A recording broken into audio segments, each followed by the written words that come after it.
আসসালামু আলাইকুম। সংবাদে আপনাদের সবাইকে স্বাগতম জানাচ্ছি আমি নাফিসা। শুরুতে সংবাদ শিরোনাম। প্রথমেই জানিয়ে দিব তোলপাড় করা খবর। ঘুম হারাম ইসরায়েলি জেনারেলের সব প্রস্তুতি নেয়ার পরেও কেন ইরানে হামলা করছে না আমেরিকা।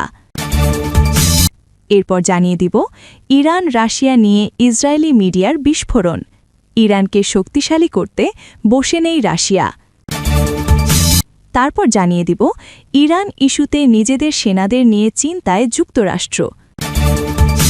সর্বশেষ জানিয়ে দিব মার্কিন বোমাই এখন ইরানের হাতিয়ার, যে হামলা ইরানের পরমাণু শক্তিকে থামিয়ে দেবে ভেবেছিল আমেরিকা।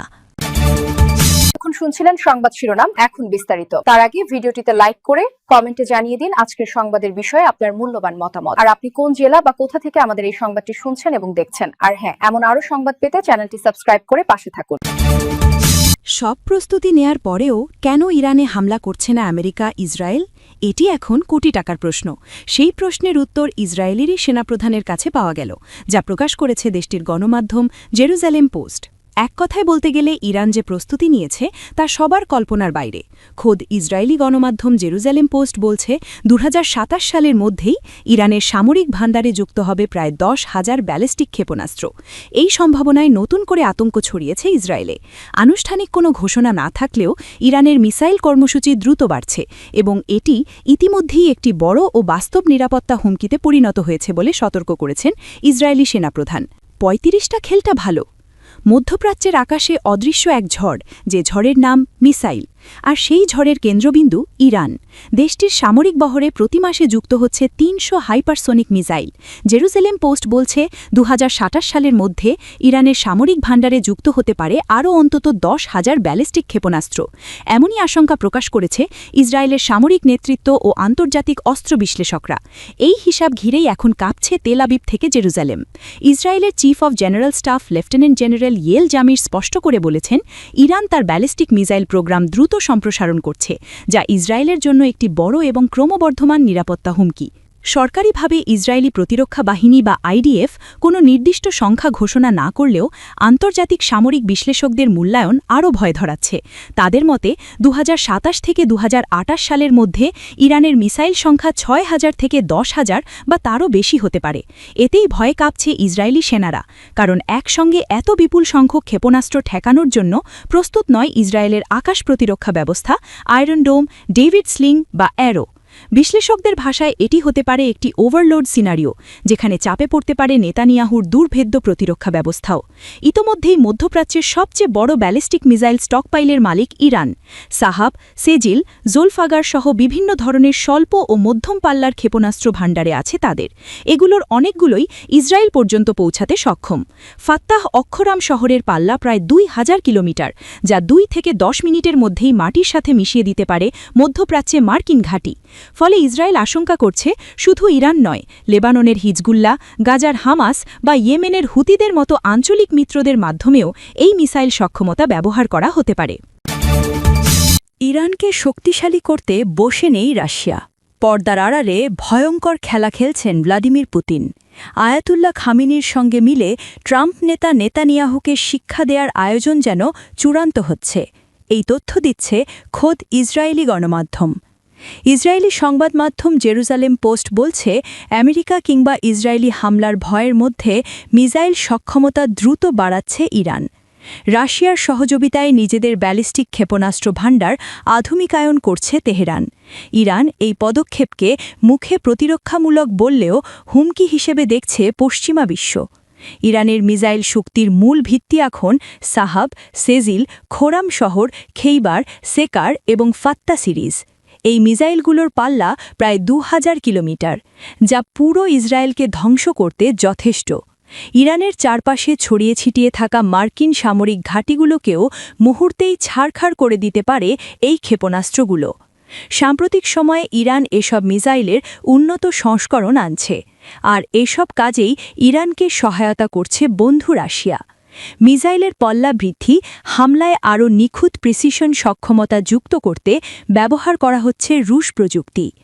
সামরিক বিশ্লেষকরা বলছেন ক্ষেপণাস্ত্র প্রযুক্তিতে বড় পরিবর্তন আনছে ইরান। এর মধ্যে রয়েছে তরল জ্বালানি থেকে কঠিন জ্বালানিতে রূপান্তর, গণজন উৎপাদন বৃদ্ধি ও রাডার এড়িয়ে যাওয়ার সক্ষমতা উন্নয়ন। কঠিন জ্বালানির ক্ষেপণাস্ত্র কয়েক মিনিটের মধ্যেই উৎক্ষেপণ করা যায়, ফলে এগুলো ধ্বংস করা আরও কঠিন হয়ে পড়ে। আর এই নতুন রাডার প্রযুক্তি সংযোজন ভূগর্ভস্থ উৎক্ষেপণ কেন্দ্র তৈরি এবং উৎপাদন লাইন সম্প্রসারণেরও সহায়তা করছে রাশিয়া। গত জুনে ইসরায়েলের সঙ্গে যুদ্ধের পর ইরান তাদের ক্ষেপণাস্ত্র অবকাঠামো পুনর্গঠনে জোর দিয়েছে। বিশেষ করে মোবাইল লঞ্চার ও ভূগর্ভস্থ মিসাইল সিটি উন্নত করা হচ্ছে। এই মোবাইল লঞ্চারগুলো দ্রুত স্থান পরিবর্তন করতে পারে, যা শত্রুপক্ষের গোয়েন্দা নজরদারিকে চ্যালেঞ্জের মুখে ফেলে। বিশ্লেষকরা বলছেন, ইরানের এই পদক্ষেপ আমেরিকার জন্য উদ্বেগের ৩টি বড় কারণ তৈরি করছে। প্রথমত, মধ্যপ্রাচ্যে থাকা মার্কিন সামরিক ঘাঁটি ও নৌবাহর এখন ইরানের ক্ষেপণাস্ত্রের সরাসরি আওতায়। দ্বিতীয়ত, দ্রুত উৎক্ষেপণ সক্ষমতা থাকায় প্রিএমটিভ স্ট্রাইক বা আগাম হামলা চালানো আমেরিকার জন্য কঠিন হয়ে যাচ্ছে। তৃতীয়ত, রাশিয়ার প্রযুক্তিগত সহায়তা ইরানের অস্ত্রভাণ্ডারকে আরও কার্যকর করে তুলছে, যা বদলে দিতে পারে আঞ্চলিক শক্তির হিসাব। ইরানের সামরিক নীতিতে ক্ষেপণাস্ত্র শক্তিকে দেশটির প্রধান প্রতিরক্ষার ঢাল হিসেবে দেখা হচ্ছে। পশ্চিমা নিষেধাজ্ঞা ও সামরিক চাপের মধ্যেও নিজস্ব প্রযুক্তিতে এই সক্ষমতা তৈরিকে কৌশলগত সাফল্য হিসেবে তুলে ধরছে তেহরান। অবশেষে ইরানের খোররাম শহর এবং সেজিলের মতো উন্নত প্রযুক্তির ব্যালিস্টিক মিসাইলগুলোর কাছে কি ধরা দিচ্ছে যুক্তরাষ্ট্র? আর এই ভয়েই কি ইরান নিয়ে সিদ্ধান্ত নিতে হিমশিম খাচ্ছেন ট্রাম্প? অর্থাৎ খুব সহজে বলা যায়, ইরান আতঙ্কে ট্রাম্প।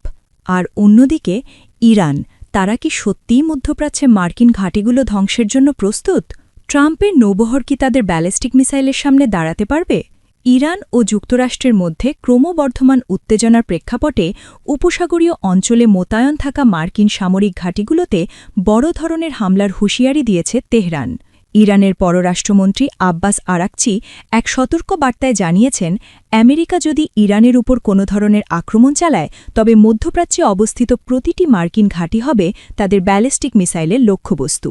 আরেকচি স্পষ্ট করে জানিয়েছেন, যদিও আমেরিকার মূল ভূখণ্ড আক্রমণ করা সম্ভব নয়, আঞ্চলিক ঘাঁটিগুলো তেহরানের নাগালের মধ্যেই রয়েছে।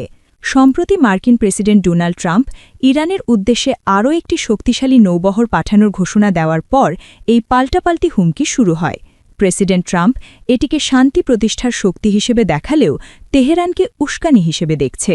এদিকে আরেকচি আল জাজিরার কাছে জানান, ইরান যুদ্ধে ভয় পায় না এবং তাদের সামরিক বাহিনী যে কোনো আগ্রাসনের দাঁতভাঙা জবাব দিতে সবসময় প্রস্তুত। তিনি আরও জানিয়েছেন, তারা প্রতিবেশী দেশগুলোর উপর হামলা চালাবেন না, বরং ওইসব দেশে থাকা মার্কিন সামরিক অবকাঠামোকে টার্গেট করবেন। বর্তমানে মাঝারি ও স্বল্পপাল্লার ব্যালিস্টিক মিসাইলের বিশাল ভাণ্ডার রয়েছে ইরানের কাছে। সামরিক বিশেষজ্ঞদের মতে, আধুনিক আকাশ প্রতিরক্ষা ব্যবস্থা না থাকলেও এই মিসাইল শক্তি ইরানের প্রধান প্রতিরোধ হাতিয়ার। ইরানের হাতে থাকা খোররাম শহর এবং সেজিলের মতো উন্নত প্রযুক্তির ব্যালিস্টিক মিসাইলগুলো প্রায় ২০০০ কিলোমিটার দূরের লক্ষ্যবস্তুতে আঘাত হানতে সক্ষম। কাতারের আল উদাই বিমান ঘাঁটি থেকে শুরু করে বাহরাইনে মার্কিন বাহিনীর সদর দপ্তর এবং কুয়েত, ইরাক ও সিরিয়ার অধিকাংশ সামরিক স্থাপনা এখন ইরানের সরাসরি মিসাইল ছায়ার নিচে। এমনকি তুরস্কের ইনজিলিক এবং সংযুক্ত আরব আমিরাতের আল দাফরা ঘাঁটিও ঝুঁকির বাইরে নেই। বিশেষজ্ঞদের মতে, ইরানের এই মিসাইল ভাণ্ডার অনেকটা সুইস আর্মি নাইফের মতো। তা একই সাথে প্রতিরক্ষা ও শত্রু দমন উভয় কাজে ব্যবহার করা হয়। গত বছর ইসরায়েলে প্রায় ৫০০ মিসাইল হামলা চালিয়ে ইরান তাদের সক্ষমতা দেখিয়েছিল, যদিও ক্ষয়ক্ষতির পরিমাণ বেশি ছিল না। তবে পেন্টাগন এই হুমকিকে অত্যন্ত গুরুত্বের সঙ্গে বিবেচনা করছে। পরিস্থিতি মোকাবেলায় পেন্টাগন ইতোমধ্যে মধ্যপ্রাচ্যে থার্ড ও পেট্রিয়ট মিসাইল প্রতিরক্ষা ব্যবস্থা জোরদার করেছে। জর্ডান, কুয়েট এবং সৌদি আরবের মতো মিত্র দেশগুলোতে বাড়তি প্রতিরক্ষা সরঞ্জাম পাঠানো হয়েছে।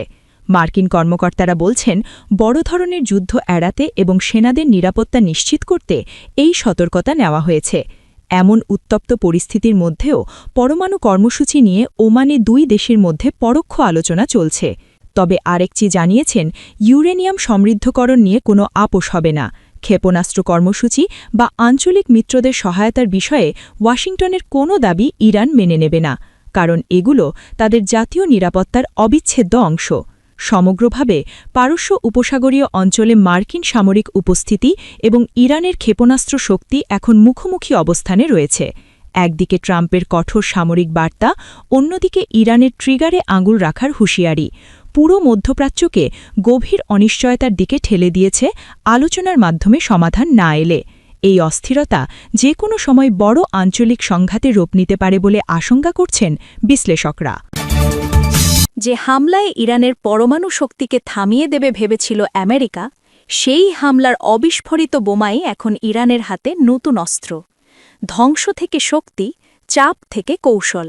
ইরান বলছে, ভয় নয়, পরাজয় নয়। যুদ্ধের ছাই থেকে জন্ম নিচ্ছে নতুন সমীকরণ। ধ্বংসস্তূপের নিচে চাপা পড়ে থাকা বোমা, ছাই হয়ে যাওয়া স্থাপনা আর ধ্বংসস্তূপের মাঝেই ফিনিক্স পাখির মতো আবারও উঠে দাঁড়াল ইরান। মার্কিন হামলায় ক্ষতিগ্রস্ত ইরানি পরমাণু কেন্দ্রের মাটির নিচে পড়ে আছে আমেরিকান বাংকার বাস্টার বোমা।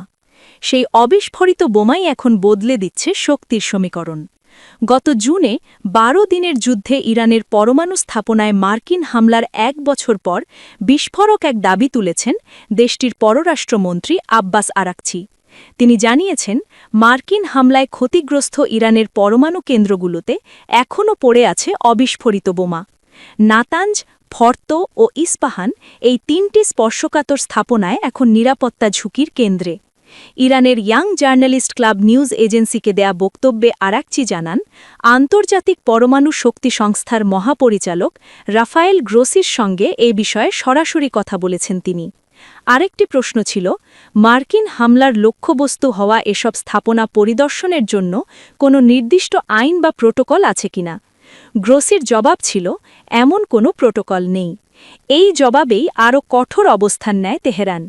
আরাকচি জানায়, অবিস্ফোরিত বোমার উপস্থিতি এবং অন্যান্য অমীমাংসিত নিরাপত্তা ঝুঁকি থাকার কারণে পরিদর্শনের আগে একটি সমঝোতা ও প্রোটোকল তৈরি করা জরুরি। এই শর্ত পূরণ না হলে কোনো আন্তর্জাতিক পরিদর্শন সম্ভব নয় বলেও স্পষ্ট করেন তিনি।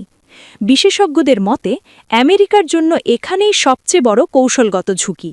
এই অবিস্ফোরিত বোমাগুলো ইরানের হাতে পড়লে সেগুলো বিশ্লেষণের সুযোগ তৈরি হবে বলে মনে করছেন তারা, যাকে বলা হচ্ছে রিভার্স ইঞ্জিনিয়ারিং।